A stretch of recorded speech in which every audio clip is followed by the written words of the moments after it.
Chef Tony Mantuano has been satisfying Chicago's taste for fine Italian food for more than 3 decades. He was a music major in college and only started working in restaurants as a part-time job.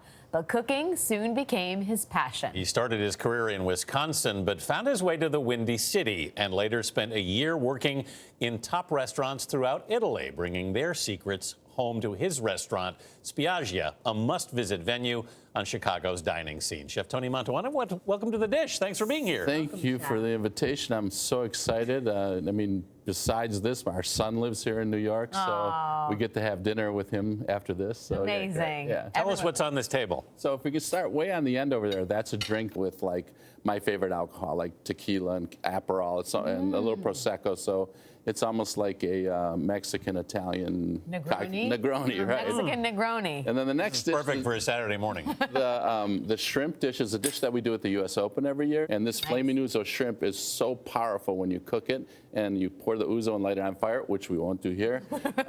Darn. It permeates the entire Arthur Ashe Stadium, I think.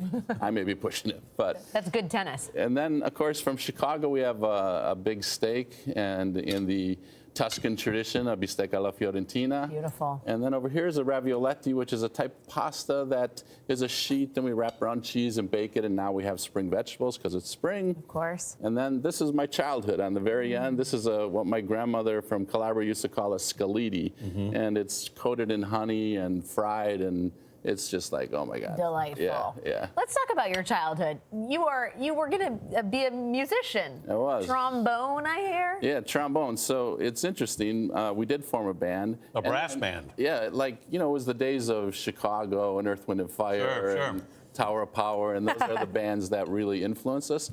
And then years later, when I was on Top Chef Masters with Jonathan Waxman, another trombone player. So like both chefs, and actually grew up in the Bay Area, so he knew. You had a horn Reading ground. section. Yeah, We could have done it, yeah. What, I gather your first, a meeting, this is the wrong thing to do.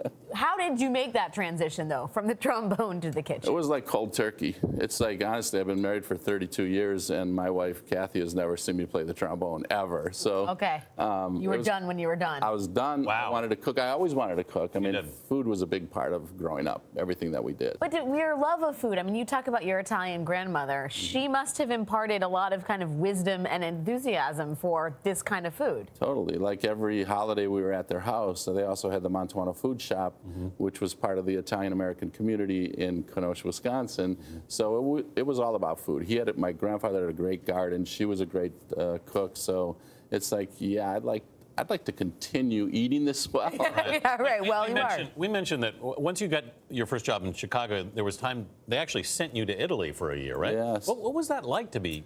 Well, I mean, this is back in the early 80s, Yeah. so, no internet. Like, if you were going someplace, you had a map. Yeah, right. Like, I remember those. It was a lot different, but really what they told us there when we were working in those restaurants were like, wow, you guys are like the first Americans that have come here to learn. A lot of times American restaurateurs will call Italy and say, hey, I need an Italian chef, but you're like doing it really different. So they really liked that, and they really wanted to make sure we learned. So they took a lot of attention. Well, you clearly learned, and now you're in Chicago, which is one of the great restaurant cities in America these days. Yeah, we love it. Spiaggia's got a great location right on Oak in Michigan and across from the beach, and we have fine dining, Michelin star, we have a cafe, and we have great spots for private dining, both in the restaurant and in our private event space. Dominating the scene. More than 30 years. Believe it or not. Chef, as I ask you to sign this dish, as is custom on this program, I'll ask you the question we always ask, which is if you could share this bounty with any figure, past or present, who would it be? So my namesake, my father had an older brother named Tony Mantuano who actually was lost in Iwo Jima in World War II. But the thing was, he was an incredible musician. Huh. And I think like maybe... I never met him. That's maybe where you got I never met him. So I'd like to meet him and cook for him. two Tony Mantuanos, one table. I love it. Chef Tony Mantuano, great to see you. Thank you and congrats on all the success. Thank you. For more on Chef Tony Mantuano and The Dish, head to our website at cbsthismorning.com.